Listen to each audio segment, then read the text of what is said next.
8 দিনের সফর বেড়ে 8 মাস, এখনো বন্দি মহাকাশে সুনিতা উইলিয়ামস। আন্তর্জাতিক স্পেন আন্তর্জাতিক স্পেস স্টেশনে আটকে রয়েছেন বুচ উইলমোরও। সুনিতাদের বাড়ি ফেরানোর প্রতিশ্রুতি দিয়েছে ইলন মাস্কের স্পেস এক্স সংস্থার ক্রিউ 10 মিশন।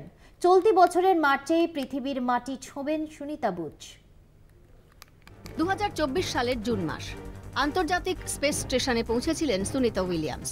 সঙ্গে ছিলেন আরেক বর্ষীয়ান মহাকাশচারী বুচ উইলমোর। বোয়িং স্টারলাইনারের প্রথম পরীক্ষামূলক উড়ানের অংশ হিসেবে মহাকাশে যান তারা। সফর ছিল 8 দিনের, কিন্তু বোয়িং ক্যাপসুলে যান্ত্রিক ত্রুটির কারণে সেই 8 দিনের সফর বেড়ে হয়েছে 8 মাস। তবে অপেক্ষার অবসান হলো বলে এবার ঘরে ফেরার পালা। নাসা সূত্রে খবর, চলতি বছর মার্চেই পৃথিবীতে ফিরবেন সুনিতা বুচ।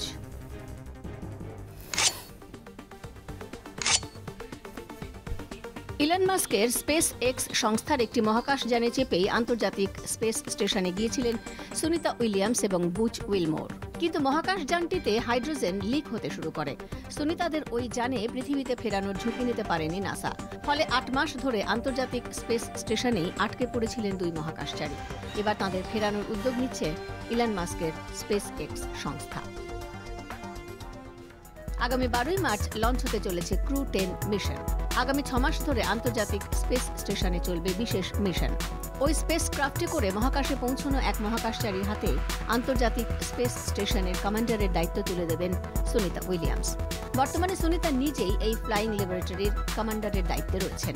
আগামী 19শে মার্চ সুনিতা উইলিয়ামস ও বুচ উইলমোরকে নিয়ে পৃথিবীতে ফিরবে ওই মহাকাশযান। মাসের পর মাস মহাকাশে আটকে থেকে শারীরিকভাবে দুর্বল হতে শুরু করে সুনিতা বুচ। স্বাভাবিকভাবেই তা মহাকাশ বিশেষজ্ঞদের মনে উদ্বেগের সঞ্চার করে। তাই সম্প্রতি সুনিতাদের নিরাপদে দেশে ফেরানোর জন্য ইলন মাস্ককে আবেদন জানিয়েছিলেন মার্কিন প্রেসিডেন্ট ডোনাল্ড ট্রাম্প। সেই মতোই সুনিতা বুচকে দেশে ফেরানোর উদ্যোগ ইলন মাস্কের। কলকাতা টিভি।